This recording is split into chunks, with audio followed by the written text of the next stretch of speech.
Hi, I'm Shashank Bhargava, and you're listening to Three Things, the Indian Express news show. In this episode, we talk about Seattle passing a legislation to ban caste discrimination. We also talk about an Air Force officer facing court-martial for some rather unusual reasons. But first, we talk about the New Delhi riots that took place more than 3 years ago. These were the riots in which 53 people were killed and over 700 injured in a span of about 3 days. And since then, the Delhi police has filed nearly 600 cases of rioting and arson in the matter. But the verdict so far has only come in about 7% of the cases. And what is noteworthy is that in most of them, the accused have not been found guilty. In this segment, joining us is Indian Express's Anand Mohan, who has been tracking this case and who was there on the ground when the riots had broken out. He begins by sharing what he saw in those 3 days back in February 2020. So when the riots broke out, I was there on ground zero from the first day itself. I was sent in to different parts of Delhi. I remember seeing huge mobs which had gathered around loudspeakers, and there were people, mostly Hindu mobs, who were right behind policemen while they faced down towards Muslim areas with mobs on the other side. There were charges from the Hindu mobs towards the Muslim mob side, and the police were trying to ensure that these mobs did not enter those households. This went on through the night, so I kept tracking this through the night. There were incidents of violence which started to break out. I saw, very clearly remember, rioters going in, burning shops, breaking into different establishments, looting several areas. He says he also remembers seeing the police being completely outnumbered. In one instance, he saw several different mobs charging at this one policeman who was armed with just a single lathi.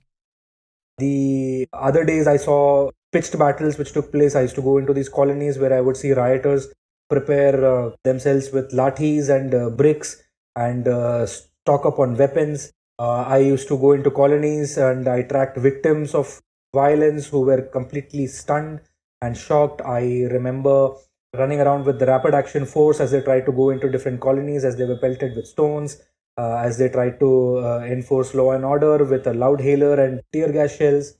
That's pretty much what I saw all the 3 days during the riots. Now, these riots had taken place around the same time when the anti-CAA protests were going on in the city. And the Delhi police has been connecting these protests with what led to these riots. Now, there were around 23 protest sites all over Delhi. And following the passage of the CAA bill, there was a lot of opposition to that bill in several parts of Delhi. And eventually, there were incidents of stone pelting and violence which had broken out in this. So, the Delhi police case is that these conspirators, they call it the 2019 riots, they call it the precursor riots. So they say that that they failed in achieving their objectives, and their objective was that they wanted to paralyze the government, that they wanted to create conditions through which the government would finally accede to the demands of the people, the protesters, and eventually withdraw the bill. So as per the Delhi police case, these protesters had met in secret meetings in Janbagh and had come up with a plan to orchestrate mass violence across Delhi when the former US President Donald Trump was visiting Delhi. And the police have made this case on the basis of WhatsApp chats and disclosure statements of protected witnesses to state that the violence which took place was a result of a conspiracy by anti-CAA protesters to destabilize the government, bring it to its knees, and enforce the withdrawal of CAA. And it is for this reason that the special cell of the Delhi police has booked 18 people under the draconian UAPA Act. Most of them are activists. They include former JNU student Umar Khalid, JNU student Sharjeel Imam, Pinjra Tod activists Natasha and Devangana, former AAP councillor Tahir Hussain, among other people. And while the Delhi police is saying that these activists were involved in this larger conspiracy, the defense counsel of these people are putting out a different story. Who have been going to courts have been trying to get the courts to file FIRs against BJP leader Kapil Mishra, where they say that it was in fact Kapil Mishra who made provocative remarks during the Northeast Delhi riots, which led to these riots breaking out in the first place. However, it is pertinent to note that Kapil Mishra has not been made an accused in any of these cases. In fact, the Delhi police and the prosecution have been making its case in bail hearings and in different court hearings that Kapil Mishra is not responsible for the riots, but in fact, it is these 18 people who are booked in the main conspiracy case who are responsible for the riots. And besides these 18 people, Anand has also been following the cases that have been filed against those who are accused of rioting and engaging in arson. In fact, recently, he checked out over 700 court records that have been filed by the Delhi police. And what he found was that the progress in this matter has been very limited. The court records that I had checked had shown that over 150 cases were at the stage of arguments on charge. So basically, trial had not begun in those cases. Some 132 cases were at the stage of prosecution evidence. So that basically means that they are sort of like nearing a judgment phase. It's pertinent to note that over 250 cases are pending investigations in the Delhi courts. This basically means that the police are yet to track who the accused persons are. The police have also filed 41 untraced reports in these cases, which basically means that they could not trace out the accused persons in these cases. Following which the complainants were called to court. They were told that we are sorry, we could not find anyone. And then the complainant said that, okay, it's okay, we do not object to this. Following which untraced reports were filed. Right, and Anand, one important thing is that right now the verdict has only come in 47 cases out of the nearly 700 cases that have been filed. And out of these 47 cases, 36 have ended in acquittals, which is a lot. What exactly is the reason behind that? All of these cases ended in acquittals for a very simple reason that there is a simple test that takes place in a riot case. Okay, one, whether there was an unlawful assembly at that area or not. Two, whether the police have been able to identify the accused or not. Now, the first test, which is that whether there was an unlawful assembly or not, more or less in a majority of the cases, the prosecution has been able to prove that yes, there was an unlawful assembly. This is based on witness statements, on CCTV footages, or burnt properties to show that yes, that an unlawful assembly had gathered there, right? The second test, which is the identification of the accused. Now, this is the most crucial test to get a conviction in these cases. And in all these 36 cases, the police failed on this account, right? So interestingly, what has happened is that over 33 independent witnesses, that is basically the complainants or eyewitnesses in these cases, people who are not police officers, right? These independent witnesses had turned hostile for a wide range of reasons.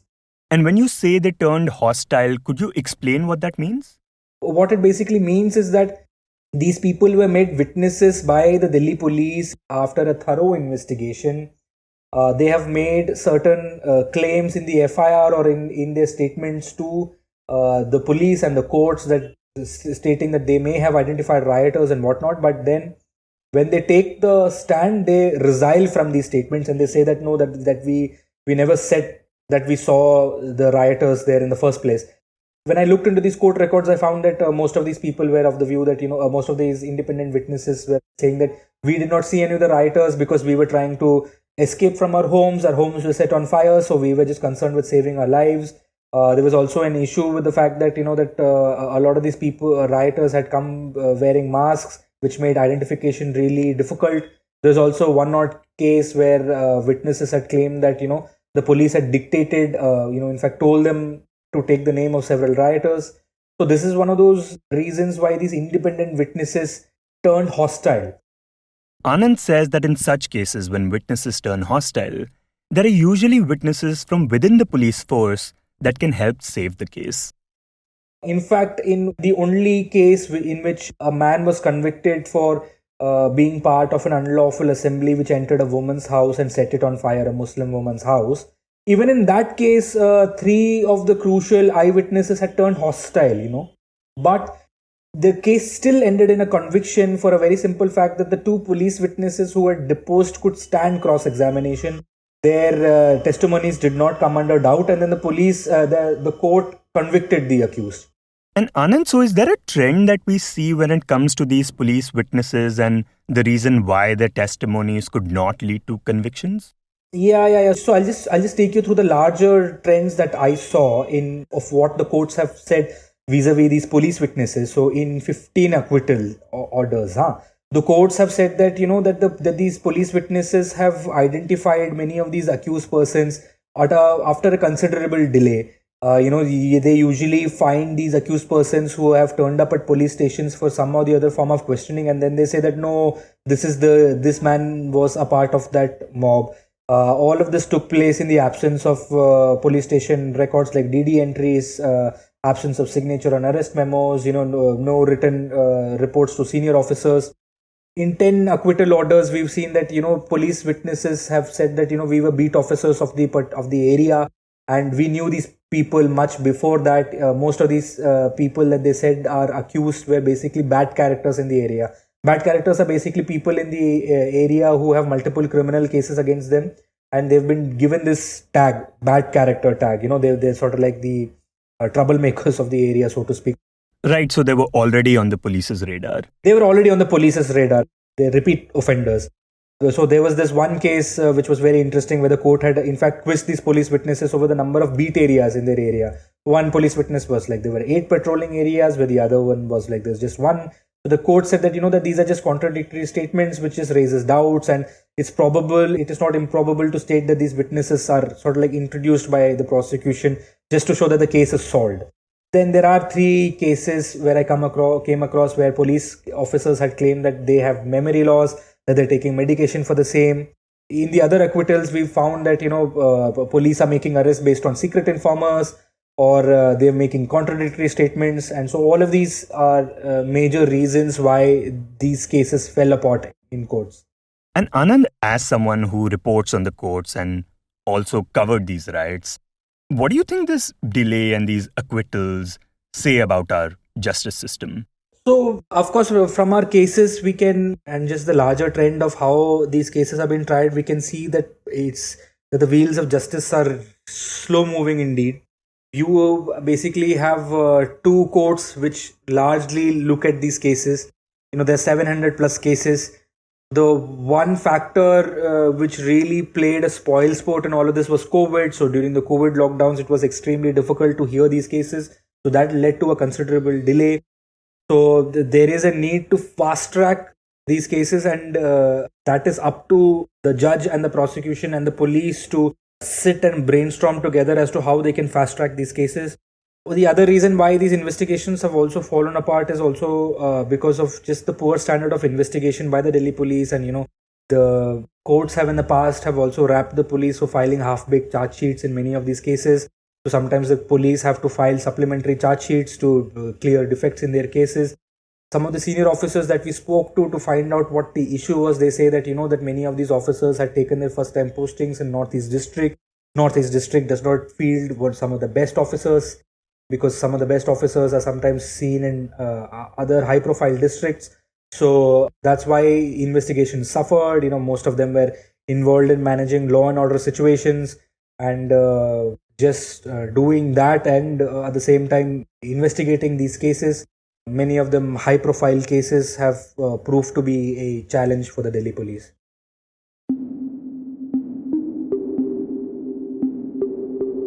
And next we talk about caste discrimination. Last week, Seattle became the first US city to bring in a law banning caste-based discrimination. The legislation, which was introduced by the city council member Shama Sawant, prohibits businesses from discriminating based on caste with respect to hiring, tenure, promotion, workplace conditions, or wages.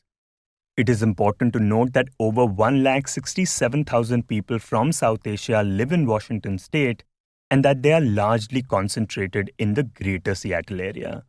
In this segment, Indian Express's Esha Roy joins us to talk about this development and why it is facing opposition from some groups. So, Esha, begin by talking about the reason that this legislation was passed in Seattle.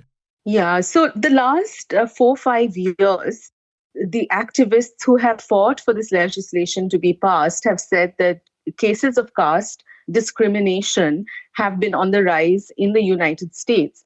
And caste discrimination spans a number of industries, including technology, construction, restaurants, the services industry, domestic work. And also, there have been cases in universities as well. So the Seattle Council felt a need to legislate and outlaw caste discrimination. So when they receive complaints about it, they can actually investigate.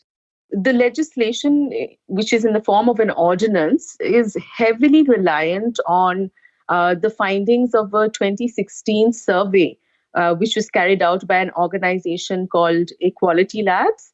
The survey, called Caste in the United States, found that 25% Dalits in the US faced verbal or physical assault based on their caste. 1 in 3 Dalit students reported being discriminated against during the course of their education. 2 out of 3 Dalits reported being treated unfairly in the workplace. 60% Dalits faced derogatory caste based jokes, and 20% Dalits felt discriminated against at a place of business. Apart from the Equality Labs report, an earlier report published by the Carnegie Endowment for International Peace found that 5% Americans face caste based discrimination, which was higher than the discrimination against the transgender population in the US, which was at 1%. So this was clearly becoming a worrying trend in America. And it's also based on the fact that as the South Asian population grows in the US, Equality Labs has said that wherever South Asians go, they carry their caste bigotry with them. Yeah, and what is important to note is that this is happening at a time when the South Asian population in the US is actually set to become the largest category of immigrants in the US, and the largest section being from India and China. And this is the reason why they say that caste-based discrimination has been increasing. Now, in the past, we have seen US campuses discussing caste, and then there was the 2022 Cisco case that also looked into this issue. So could you briefly talk about these instances which led up to this Seattle law being implemented? Yeah, as a matter of fact, the Cisco case, which is in July 2020, the California regulators, they sued Cisco Systems, which is a tech giant in the US. And the California regulators accused the company of discriminating against one of their Indian American employees due to the employee's caste. And it was a major ruling against Cisco. And it's one of the first major reported instances of caste discrimination in the US. And therefore, it was incredibly important. But besides what happened in the Cisco case, there were a number of universities and educational institutions which have also taken up the issue of caste discrimination in the last couple of years. In December 2019, Brandeis University near Boston became the first US college to include caste in its non-discrimination policy. The California State University system passed a major resolution against caste discrimination in their colleges. Colby College, Brown University, University of California, Davis have all adopted similar measures. And also the campaign against outlawing caste discrimination in Cal State was spearheaded by an American of Nepalese descent named Prem Pariyar, who in 2015, he escaped from Nepal because his family had faced attacks there by virtue of their being Dalits.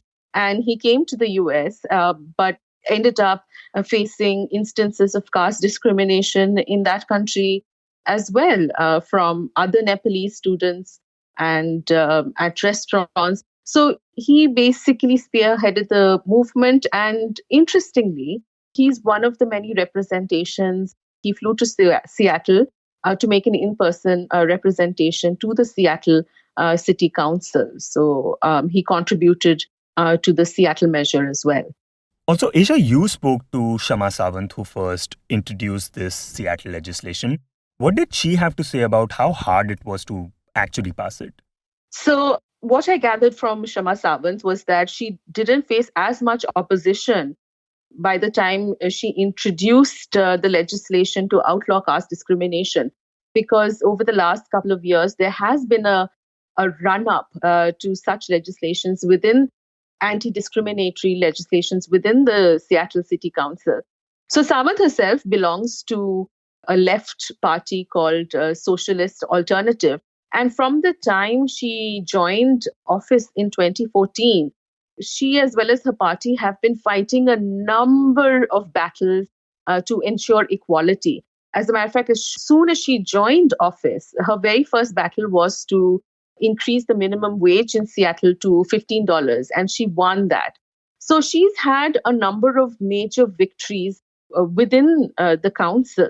But what really led to this legislation was her introduction of a resolution where she and her party and many other supporters urged the Seattle City Council to pass a resolution against CAA and NRC introduced by the Modi administration in 2020.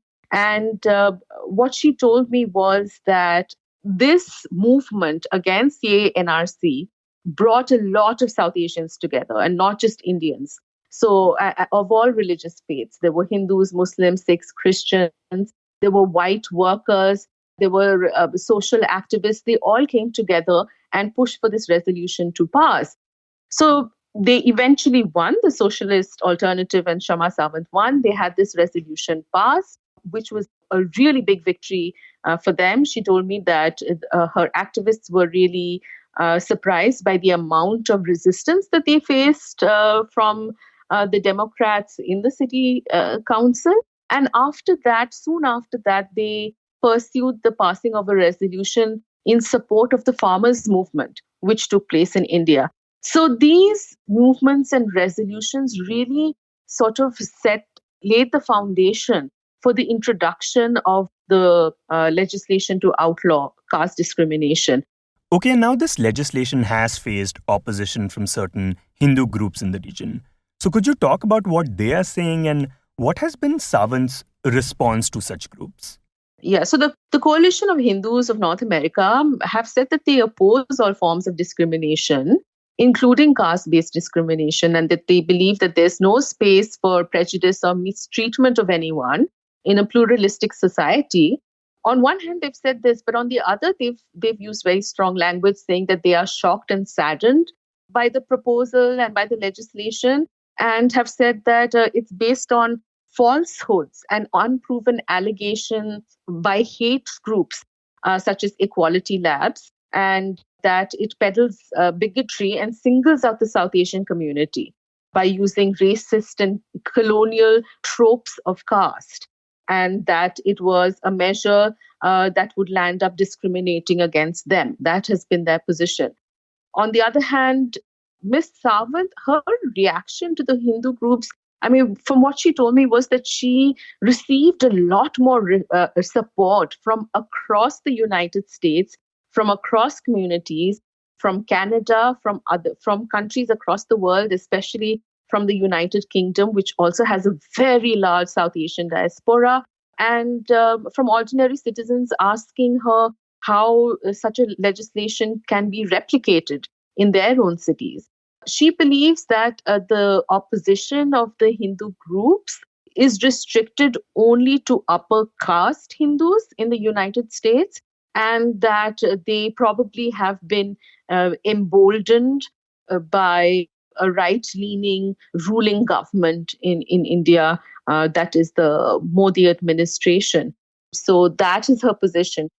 And she said that typically in all societies, whether it's Indian or American or European, that it's the workers, it's the lower income groups which are oppressed and which bear the brunt of discrimination the most, and it favors the wealthier classes, the corporates, those who have been controlling the economy and society for centuries. So that's very clearly her position and her reaction to the Hindu groups. And I mean, she very openly says that she's a Marxist, and one of her main campaigns is workers' rights.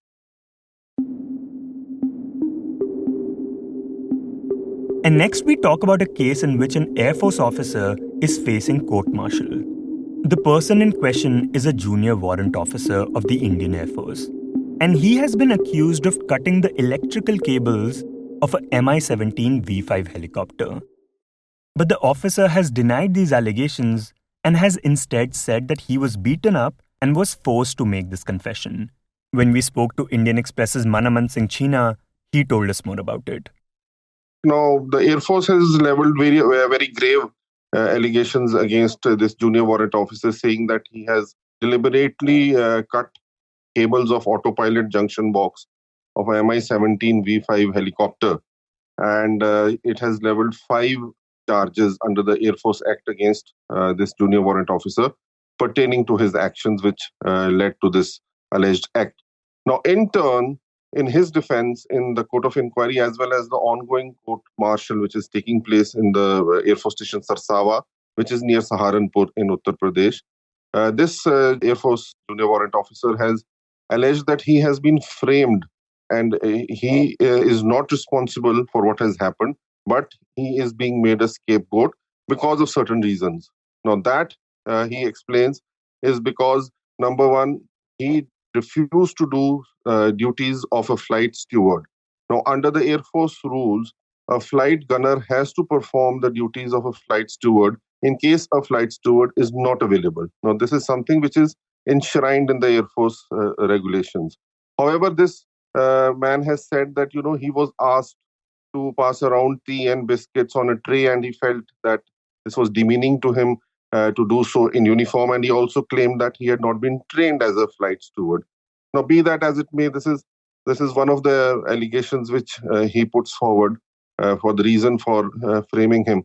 And he also says that the damage caused to the cables inside the helicopter was because of rodent activity. To put it in a layman's term, it is because of rats. And he says that this had happened earlier also. And this is not the first time that it happened. And the more serious allegation which he puts forth is that he was made to confess to his alleged crime under duress, and that he was beaten and he was tortured in Air Force Station Chandigarh at the hands of some unknown people after he was sent here on temporary duty.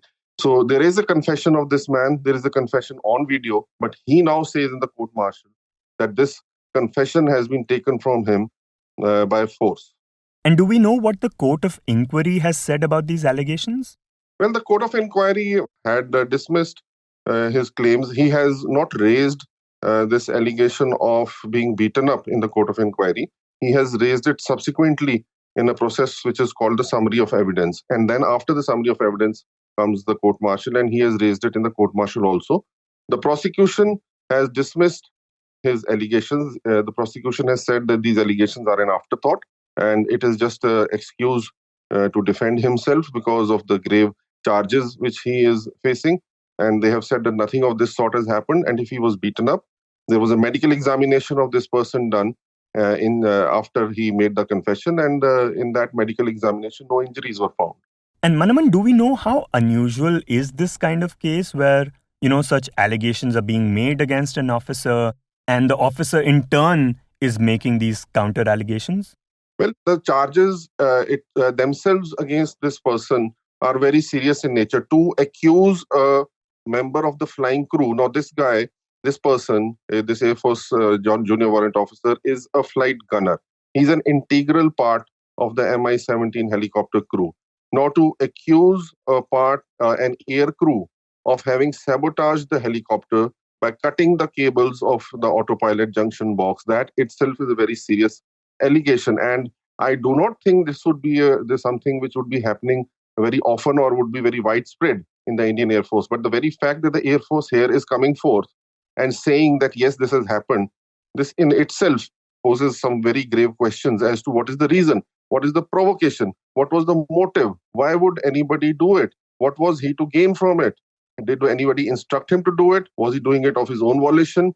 So there are several questions which need to be answered, and these questions have not been answered as yet. We shall have to await the conclusion of the court-martial, and maybe that certain answers would then be available. You were listening to Three Things by the Indian Express. Today's show was edited and mixed by Abhishek Kumar and was produced by Utsha Sermon, Anviti Singh, and me, Shashank Bhargava. If you like the show, then do subscribe to us wherever you get your podcasts. You can also recommend the show to someone you think will like it. Share it with a friend or someone in your family. It's the best way for people to get to know about us. You can also tweet us at Express Audio and write to us at podcast@indianexpress.com.